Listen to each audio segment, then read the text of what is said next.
black people don't get weary. Them take off the shackles and chains and say them free with. But we still on a mental slavery.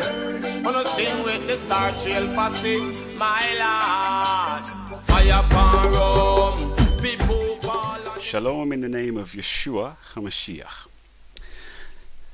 Now, in this video we're going to begin to look at the so-called curse of Ham, which has been used by Europeans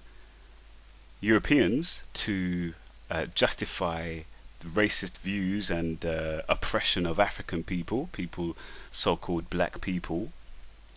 And the curse of Ham on the other side has also been used by Africans, so-called black people, to discredit the scriptures as being a racist book, and to discourage so-called black people such as myself from believing in the scriptures. Now the curse of Ham, the idea of the curse of Ham is basically that Ham, one of the three sons of Noah, was cursed to be a slave and was cursed with black skin. That's the traditional story. Now in this video we're going to actually investigate what the text in Genesis actually says. So in Genesis chapter 9 verse 18 we read, the sons of Noah who went out of the ark were Shem and Ham and Japhet, and Ham was the father of Canaan. So Noah had three sons, and notice here we get specially told that Ham was the father of Canaan. That's going to be significant. These three were the sons of Noah, and all the earth was overspread from them. So we're all descended from one of these three men, either Shem, Ham, or Japhet. So let's read the incident. And Noah, a man of the soil, began and planted a vineyard. And he drank of the wine and was drunk and became uncovered in his tent. And Ham, the father of Canaan, saw the nakedness of his father and told his two brothers outside. So Shem and Japhet took a garment, laid it on both their shoulders, and went backward and covered the nakedness of their father. But their faces were turned away, and they did not see their father's nakedness. And Noah awoke from his wine, and he knew what his younger son had done to him. So what had Ham done to Noah? Now there are a lot of myths flying around about what Ham did to Noah, but the actual scriptures just said this: Ham, the father of Canaan, saw the nakedness of his father, first of all. So Noah had got drunk and had left himself to be exposed and fell asleep. Ham saw this, and this is what I believe Ham did, which annoyed Noah, and told his two brothers outside. Instead of just keeping it quiet, covering up his father and just going away, Ham went out and told his two brothers all about how their father had managed to leave himself exposed when, because he got drunk and fallen asleep. That's what I believe that, that's all that the scripture says that Ham did. And it seems to me that Noah was not happy with this because Ham had humiliated him and made known to his brothers and probably their wives as well that what Noah had done. So then, was Ham cursed? This is the idea, the curse of Ham, after all. So let's have a look. Where is this curse of Ham? Let's read. Verse 25, Noah said, "Cursed is Canaan." Oh, that's what it says. Cursed is Canaan. It doesn't say cursed is Ham. Nowhere in the Bible, in the scriptures, in the Torah, the Tanakh, nowhere does it say that Ham was cursed.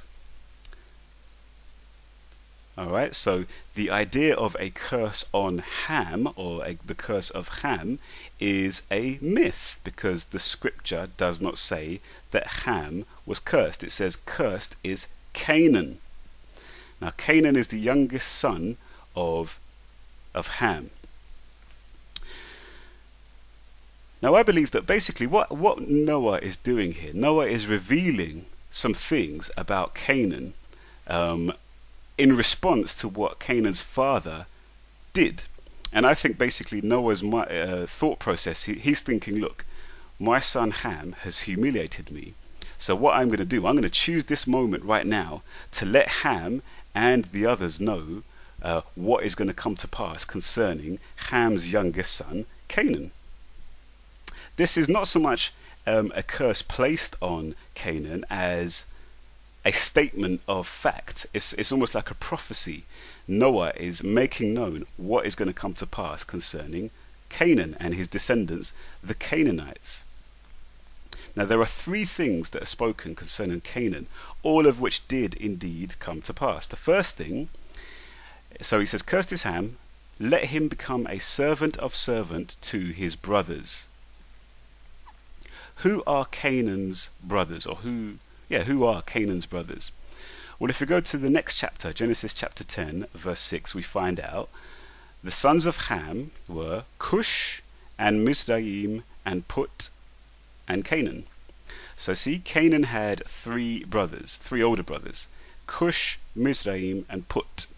Cush is translated in the Greek Septuagint as Ethiopia, and Mizraim is translated in the Septuagint as Egypt. So Noah said that Canaan was going to be a servant to his brothers. Well, guess what?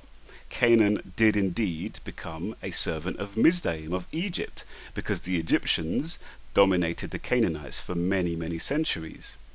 Likewise, the Cushites, the descendants of the Cushites included the people known as the Babylonians.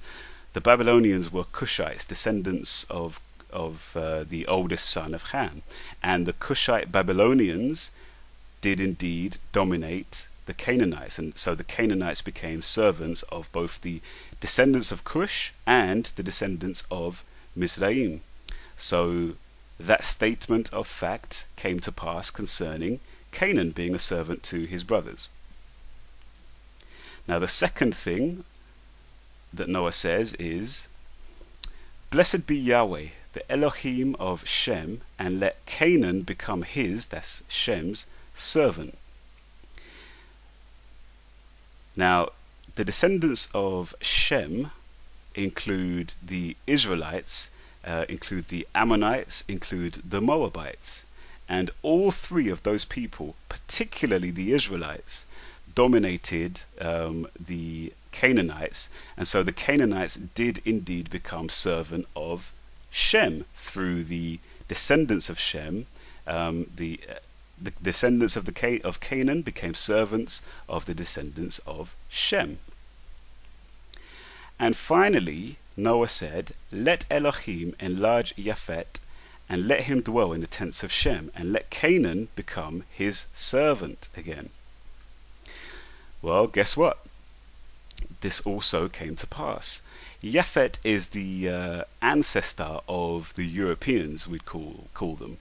And in particular, Japhet is the ancestor of the Greeks, and Japhet is also the ancestor of the Romans. Now the Greeks under Alexander the Great indeed dominated the Canaanites, and so the Canaanites became servants of Japhet through the Greeks. And then later on, the Canaan tribe who founded Carthage, from which Hannibal came from, the Carthaginians were dominated by the Romans and eventually destroyed by the Romans. And so indeed, through the Carthaginians, Canaan became a servant of the Romans and thus became a servant of Japhet. So if we just go by the scripture itself, we find that there is no such thing as a curse of Ham. The curse of Ham had nothing to do with the curse that was actually placed on Canaan has nothing to do with skin color, and the curse that was spoken of concerning Canaan actually concerned historical facts that were going to come to pass down through the ages. Now in the next video we're going to look at where these ideas about a curse of Ham actually came from.